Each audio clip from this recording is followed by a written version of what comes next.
first of all, we optioned Colton Murray to Lehigh Valley. We're going to have a player coming up, but he hasn't been informed yet, so I won't mention his name until he's informed. Not a lot of good to look at, a lot of bad to look at. It's consecutive poor starts for Nola. He looks out of sync. His breaking ball is flat, and he just doesn't look. He looks out of sync. Other than that, we made 4 errors. Not a whole lot of offense to talk about again, and that's about all I got. Were you unhappy with the overall effort tonight? I mean, you had the Herrera play on the outfield. Very much so. I didn't like what I saw today. We've gone from 7 over to 7 under within about a 2-week span, and I don't want to get what we did the first 2 months. I don't want to let that get away from us. I think we're better than what we've played in the last 2 weeks, and I don't want that to slip away. I want the players to regroup and start all over. I know something you make a roster move, you have to call again. Did you talk to the team at all, or do you plan to talk to the team about the way that this has been sliding? I'm a little late tonight. I had a meeting tonight. Yeah. Well, I'm not going to tell you what I talked about. It was. It'll stay in the clubhouse, but I just let them know that I wasn't pleased. Obviously, you've had a couple of short outings, so your bullpen's taxed. You had to have 2 mainstays in mop-up roles. Do you think that sat all right with like David Hernandez? No. Well, that's the thing you don't want to have to do. Fortunately, Gomez he didn't throw that many pitches. Hernandez threw more pitches than we wanted to, but that's what happens when you have back-to-back. 2 days ago we had the inning in 2/3, and yesterday was okay, but then today it's tough on the bullpen, and I hate to use bullpen guys that I don't want to use. So we still have we have enough available tomorrow with a lead for 7, 8, and 9, but we still need a fresh arm in case we get into trouble again tomorrow.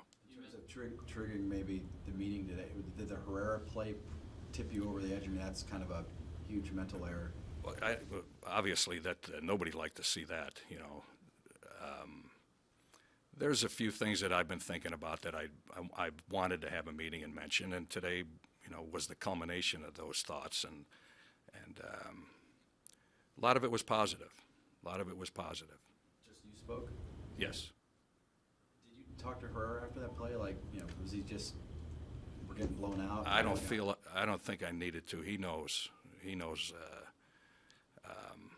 He better know.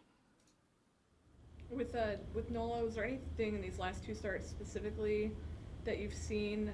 I know you mentioned kind of the breaking stuff, but is it a mechanical issue, you think? That's hard for me to say. The pitching people will look at that. One thing I did notice that once in a while I go back and look at the monitor in the clubhouse to watch some pitches, and it looked like when he tried to come inside, he had a little issue coming inside. He was yanking he wasn't hitting his target. So it's probably mechanical. I know it's not mental. He's a solid guy. Troubling and all, and I know that's a relatively young starting pitching staff, but the first 2 months of the season they were really good, and I think their ERA is around 6 now for this month. Yeah, well, once again, we saw Eflin for the first time. He just turned 22. Nola's 23 years old. We remember when Jay Happ was here. He wasn't all that effective. He was okay, but he looked like a different pitcher tonight. I remember when he pitched for us, he couldn't get the ball down in the strike zone, and he did that very well tonight.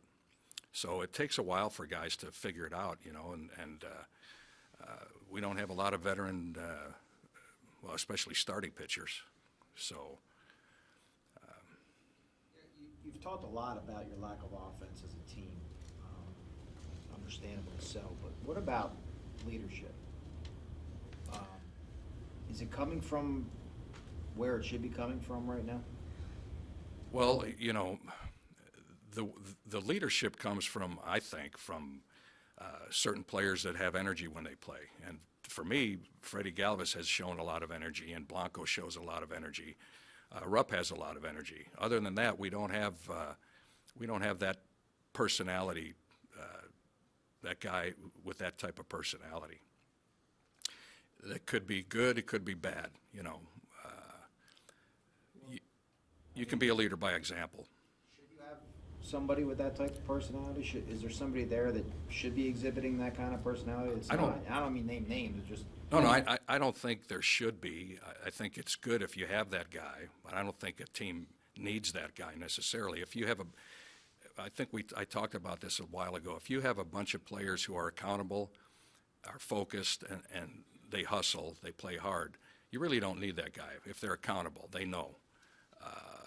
It's good to have a guy with a whip occasionally, but you also need a guy to pat him on the back too. So I guess it. A lot of verbal things going on down in the clubhouse, I guess, right? Well, yeah, we're very verbal in the dugout. It's interesting to see. The guys are upbeat. Just lately, it's hard when you keep getting your rear ends beat day in, day out. We went through this tough stretch. But once again, there's a choice to be made. You either cave in or you fight your way back out. I don't want to see guys pouting or feel sorry for themselves. If you want to prove that you belong here, you got to fight. Okay. Thanks, Pete.